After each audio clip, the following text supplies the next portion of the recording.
Hey everyone, Sam here. Thanks for joining me. I hope you're having a beautiful day wherever you are in the world. So I've been working on some Seascape studies, and what I did was I took a piece of loose linen and I've divided it up into 4 areas so I could paint 4 different paintings, and it helps me to get some ideas down on canvas that I can then use to paint some larger artworks from them. And that's what I did and what I'm going to show you in this video. So in this video I'm going to show you a couple of paintings that I've done here that I'm going to use later on for larger paintings, and I'm going to give you some tips on painting realistic ocean waves. Also some tips on painting seascapes in general. Now I painted 4 artworks all together, so I'll probably make another video showing the other 2 on this as well. Just before I start the video, I'd like to tell you about my Patreon channel. If you want to improve your landscape painting, I'm uploading a full-length painting tutorial every month, plus exclusive time-lapse painting videos, lesson notes, reference photos, and bonus content, all for just $5 a month. Link in the description below. So sit back, relax, grab your paintbrushes, and let's roll the tape. So as I said in the intro there, I'm painting on loose linen and I'm taping it to a board. Now when taping linen to a board or canvas, you want to try and keep it as taut as possible. So first of all I tape down the corners and then I tape the edges of the linen. This is after I've cut it to size, of course. Now I'm using a medium weave oil primed linen here, and I'm mounting it to a piece of chipboard, but you can use any kind of board really.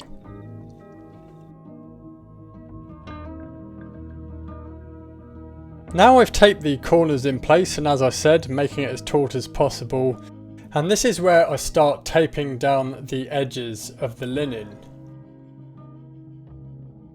Now to make a straight line, I've lined up the masking tape with the edge of the board, and I repeat this with all 4 edges of the linen.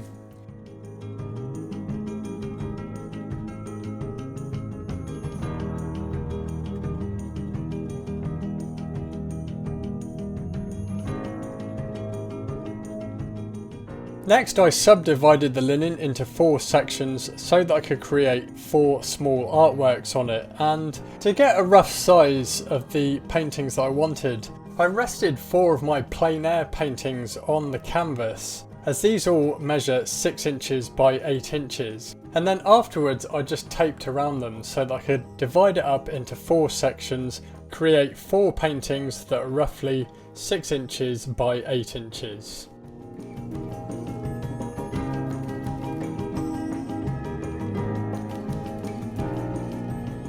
I finished putting on the masking tape and now it's ready to go.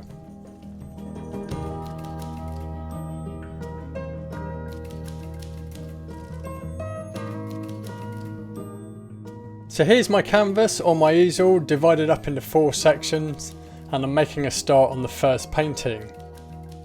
I'm sketching out the composition using burnt sienna mixed with liquid original, and because I'm painting in oils, I'm using liquid original because it improves the flow of the paint and it also speeds up the drying time, so this is very convenient if you have lots of paintings to do.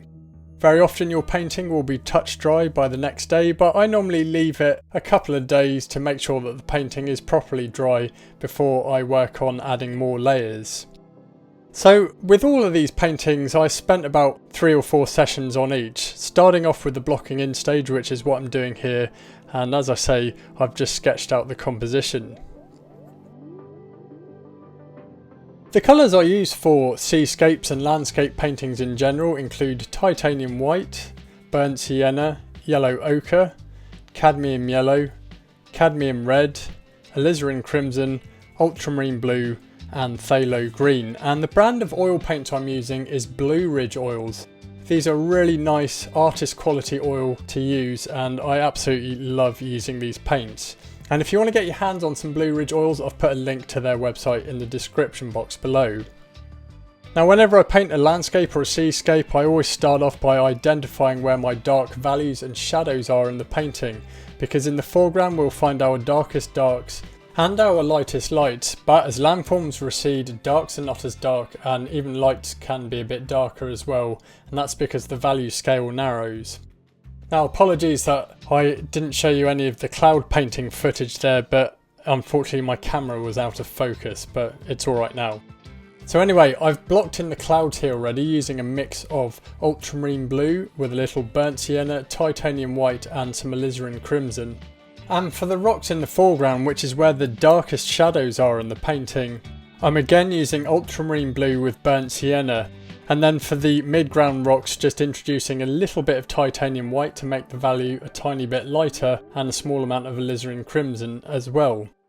So by using the same colours in the rocks, it's going to tie the rocks and the clouds together, which means there's more of a likelihood of colour harmony because I'm using the same colours.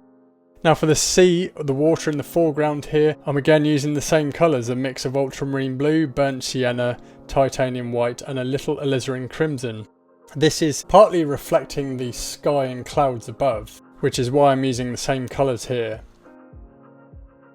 Now I'm marking in the paint at the moment with a number 5 flat brush, and I'm mainly using flat brushes, filberts and then also some ivory daggers as well later on in the painting for the rocks. The brand of brushes I'm using is Rosemary & Co, and these are great brushes to use. I've been using them for years. If you'd like to get some Rosemary & Co brushes, I've put a link in the description box below. When I'm blocking in a painting, I like to keep my brush marks loose and gestural and then build up the detail on top of it later on in the painting. So at this stage I'm mainly using flat brushes. Now here I'm painting a few highlights within the clouds. This is just a mix of titanium white with a little burnt sienna, and I'm allowing some of that shadow mix to mix in with the highlights here, and it's adding more texture to the clouds. Now I've decided to set a darker sky here so that it would really emphasise the breaking waves which are in the full sunlight. And here are a couple of the reference photos I'm actually using for this painting. This area is inspired by the west coast on the island of Guernsey, which has got some pretty wild coastline. It was also the island where I was born as well. I'm marking in the sea here, and this is a mix of ultramarine blue with a little yellow ochre, a small amount of phthalo green and titanium white. I'm also able to use that same colour mix for the areas of the water that's in the midground and the foreground as well. So I want to really create some turbulent water in the foreground, some stormy seas, white water, spray, sea foam, splashes, all that cool stuff that makes a great seascape. So the colour that I'm laying down here is the same as the colours that I've just used for the sea in the background, but with more titanium white added. Now here I'm adding the translucency to the breaking wave. This is a really great effect you can use in seascapes. It works much better when the waves are backlit, i.e. the sun's shining behind the waves. I've used a mix of titanium white with some phthalo green and a little bit of yellow ochre just to paint that translucency. Following that, I paint the shadows in the breaking waves. And I keep in mind that the foam is light in value, so the shadows are also not going to be particularly dark.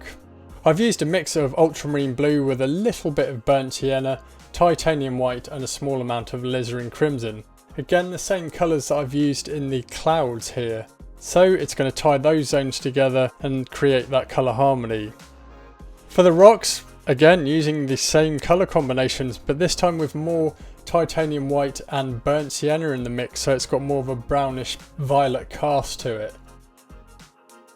I add some foam patterns in the water in the foreground using the same mix I've used for the sea here that's in the full sunlight. At this stage mostly a mix of titanium white with burnt sienna, but also a small amount of ultramarine blue and some alizarin crimson. I want the value of the highlights in the waves to be darker at this stage so that I've got plenty of room to add lighter layers and values later on in the painting.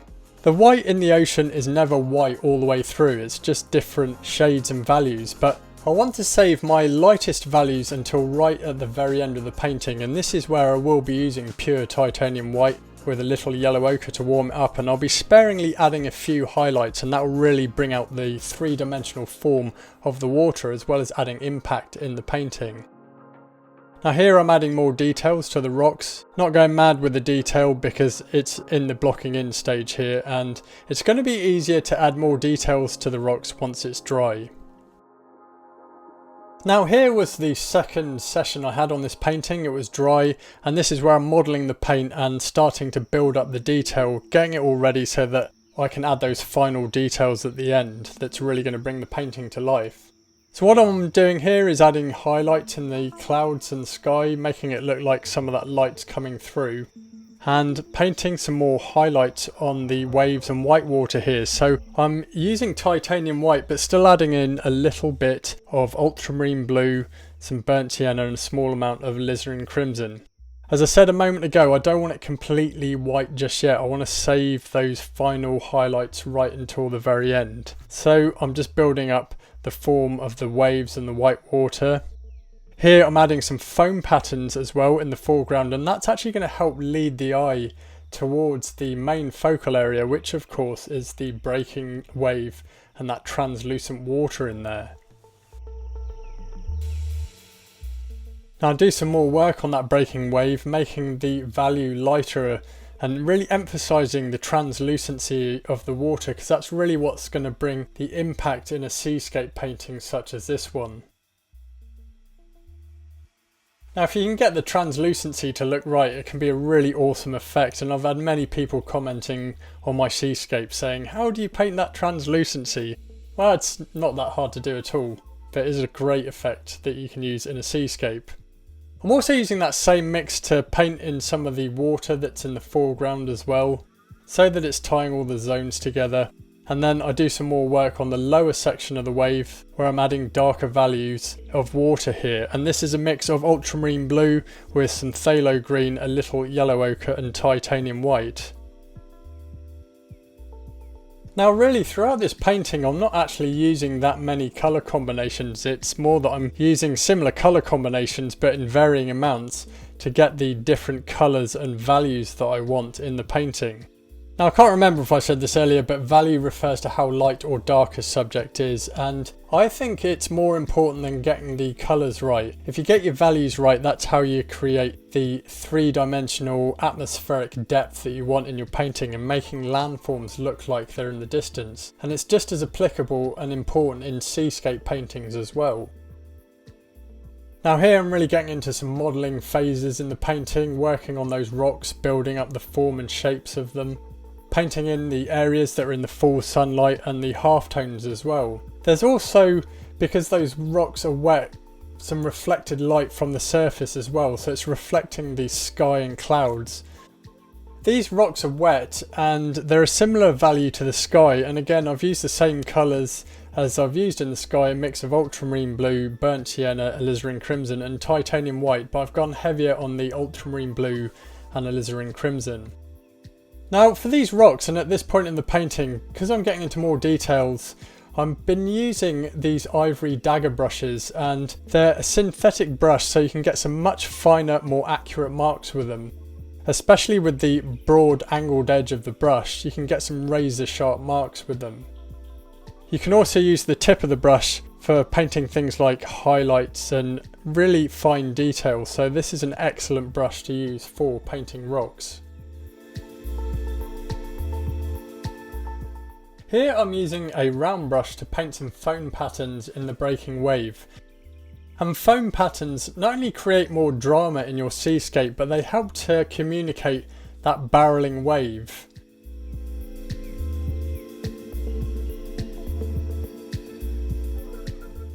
Now it was at this stage of the painting that I was adding more details to the rocks, painting in some more of those half tones and getting them ready so I can add the final highlights that's really going to bring the rocks to life. Again, I'm using a 1/4 inch dagger brush here for those finer details. That angled wedge of it is perfect for painting jagged rocks. I add my final highlights to the breaking wave here using a mix of titanium white with just a small amount of yellow ochre, and that's going to warm up the white. I've been using a combination of brushes here. This brush I'm using is a flat brush, and what I want to do is just communicate a bit of mist coming off the wave, which helps to illuminate it and add more impact in the painting. Then I've found that a bristle dagger brush is really useful for communicating sea spray. This is a perfect brush for communicating crashing waves. And then I add these final highlights not only to the water but to the rocks as well. Just painting those edges where they're being illuminated in the full sunlight, and even a few sparkles where the water is shimmering in the full sunlight. Now it was at this stage of the painting that I decided it was complete. Now I'd worked on the other paintings as well at the same time, so I had all 4 of them on the go, and we'll look at the next one now.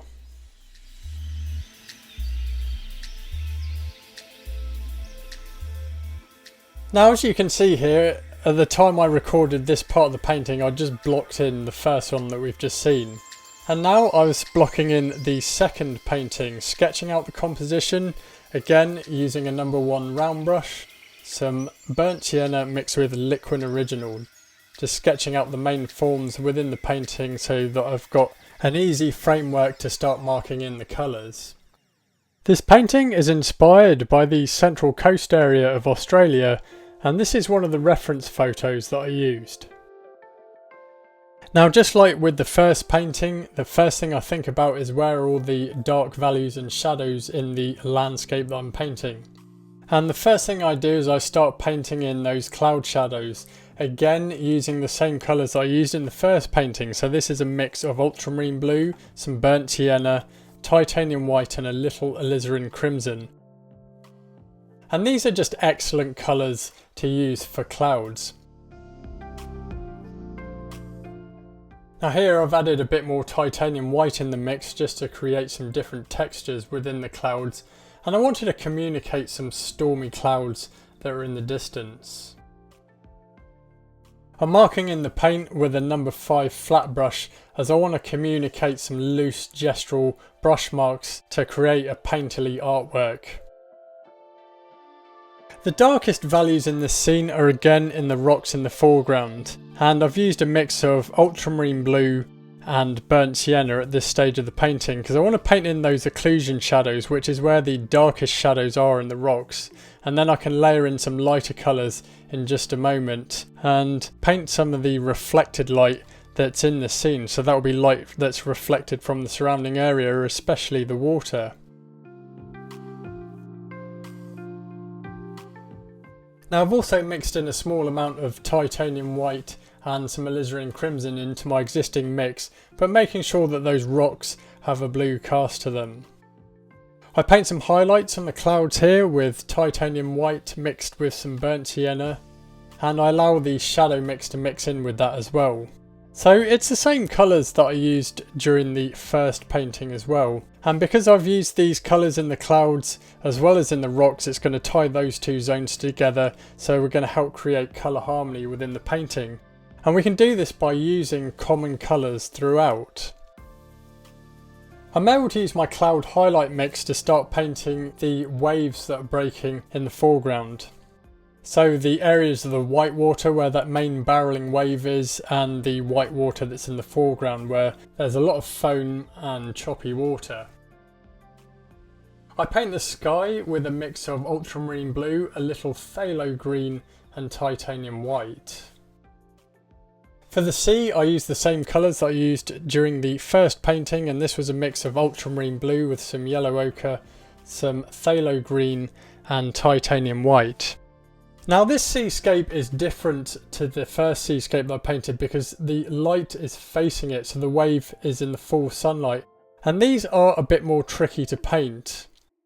With backlit waves, just like in the first painting, it's easier to make an impact because we've got the sharp contrast between the areas of the wave that's in shadow and the areas of it that's in the full sunlight, which is generally the wave crests. But here the wave is in the full sunlight, so a little bit more tricky but completely workable. So I'm going to be emphasising the fact that this is in the full sunlight and its contrast and juxtaposed against the rocks in the foreground and the water that's in much deeper shadow. Now for the waves I used the same mix as I did for that background area of the sea, which was ultramarine blue, a little yellow ochre, titanium white and phthalo green, but with a lot more titanium white in the mix. And then for the water in the foreground, ultramarine blue with a little burnt sienna, titanium white and a small amount of alizarin crimson. I'm using similar colour combinations but just varying the amounts of colours that I'm using. So again, in this area I'm using the same colours that I've used for the sea and the wave and the background, but just with more ultramarine blue in the mix. I work on the water in the foreground, also painting some of those spills and sitting water that's on the rocks as well, the base of the breaking wave and the foam patterns that are in the foreground. I also start painting the areas of the rocks that are in the full sunlight, and this is mainly a mix of titanium white with yellow ochre, some burnt sienna and ultramarine blue, but just a small amount of ultramarine blue. And what the blue does is just to help to take out the saturation of this colour. So I'm marking in this colour using a number 3 filbert brush because I like the rounded edge that you can use for finer details, but you can also use the broad end of the brush as well for bigger marks.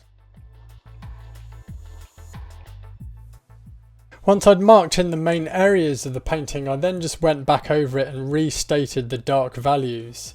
And this is mainly within the occlusion shadows in the rocks, so these cracks and fissures within it, and this is where I was painting them, and using a number 3 flat brush, as I like the texture that you can create with these types of brushes. So mostly painting in the cracks and dark areas of these rocks, which is creating texture and making them look like they've been hammered by the sea. I finished up the blocking in stage by just painting in the suggestion of a few foam patterns within the breaking wave, and this again helps to communicate the fact that it's barreling over. Now once the painting was dry, I was able to start adding more details, so here painting some highlights within the clouds, mostly using a mix of titanium white with a small amount of burnt sienna. And actually adding burnt sienna into your cloud mix is really good for painting distant clouds because it makes the clouds look like they're in the distance. We don't want to be using our lightest values in the clouds for very distant clouds, otherwise it will bring them forward in the painting and we'll lose the atmospheric perspective. Now during this stage of the painting I really wanted to emphasize the turquoise colour in the breaking wave, so again I've used the same colours that I used in the block-in stage, which was a mix of ultramarine blue, titanium white, phthalo green and a yellow ochre, and I just added another layer there, wanting to make sure that the canvas is completely covered because I'm painting on a white surface. I spent a lot of time working on the texture and form of the water, trying to communicate the motion of that choppy water. And then it was back to adding some more details within the sky and clouds in the background, getting into some more modelling stages of the painting here and bringing the sky and clouds to life. Here I'm painting in the foam patterns in the water, and this is really quite an integral part of the composition because it's going to help lead the eye towards the breaking wave. So this painting is a lot about light and the colours within the water, especially that turquoise colour in the seascape. Here I'm using a round brush to paint some of these foam patterns, and I've used a mix of ultramarine blue with a very small amount of burnt sienna. And because burnt sienna is a dark orange, it's opposite to blue on the colour wheel, so it takes out the saturation of the blue. There was also a small amount of alizarin crimson in there as well as titanium white. Now I'm painting the waves here, and I need to keep the value of the white darker where these waves are breaking and we've got that foam, so that I can communicate the form of the waves, and it is a bit more difficult because it's fully sunlit. So we need to build up the white that's in it so that I'm adding those final highlights right at the end. Now during the session I also carried on working on the details within the rocks, painting in the half tones, mostly focused around a mix of ultramarine blue, burnt sienna, titanium white and alizarin crimson. Just like with the first painting, I'm using similar colours for many of these zones within the painting, but just within varying amounts. And as I'm using similar colours, it's going to be carrying across the colour harmony, which means the painting is going to read well to the viewer. Here I'm building up more of the form of the area of the rock that's in the full sunlight, using the same colours that I used during the block-in stage, but with more titanium white in my mix so the value is lighter. And I'm just emphasising the form of the rocks, painting in some of those lighter values, painting in the suggestion that these rocks are wet after the waves have just crashed over them. And then following that I start painting some spills over the side of it. This just adds more drama to the seascape overall. I repaint in some of those foam patterns there, again using titanium white with just a small amount of burnt sienna and some ultramarine blue mixed in. I want that value slightly darker. Now here you can see it's the third session on this painting, and I'm adding more details to these rocks using a synthetic dagger brush for some much finer marks, so restating some of those shadows and areas that are in full sunlight. I'm able to use a bristle dagger brush here to communicate spray that's coming off the foam, and using much lighter value paint, this was titanium white with a small amount of yellow ochre mixed in. So it was actually here that I was adding in my final highlights to the breaking waves. Painting in the foam and sea spray, then some more of the foam patterns just to emphasise the shape of the wave, communicating the fact that it's barrelling over. And I'm using a number 0 synthetic round brush. These are awesome for painting fine detail, such as foam patterns, because the synthetic nature of the brush means that the bristles come to a nice fine point, so you can get some really delicate marks with them. So I've used that to communicate the highlights in that choppy water that's in the full sunlight where there's foam patterns in them, but also to paint some areas of the rocks that are glistening in the sun where the water's just crashed over it.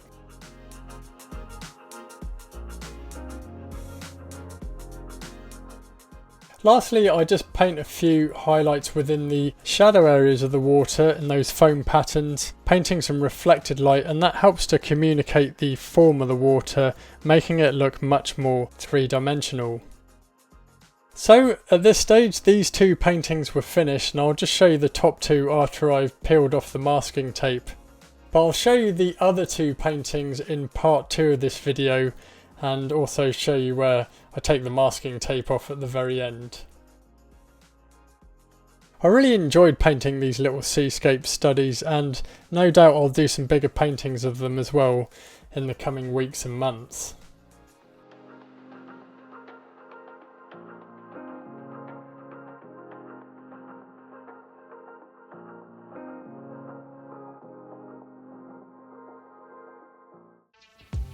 Thanks for watching. I hope you enjoyed this video. If you did, be sure to give it a like and subscribe to my channel. Also, if you'd like to learn more about painting landscapes and seascapes, then check out my website where I've got free painting resources. Also, I've got some full-length painting tutorial videos there for sale. But you can get access to all of those painting tutorial videos and more for just $5 a month by subscribing to me on Patreon. So as I said, a full-length painting tutorial video every month, plus extended time-lapse videos, reference photos, lesson notes, and bonus content. The link is in the description box below. Now, if you'd like to get a copy of my free ebook, Introduction to Oil Painting, I'm giving this away when you sign up to my email list, which is available on my website. Again, click the link in the description box below. So I hope you enjoyed this video and it inspires you to paint some seascapes. Thanks for watching, have a beautiful day, and I'll see you in the next video.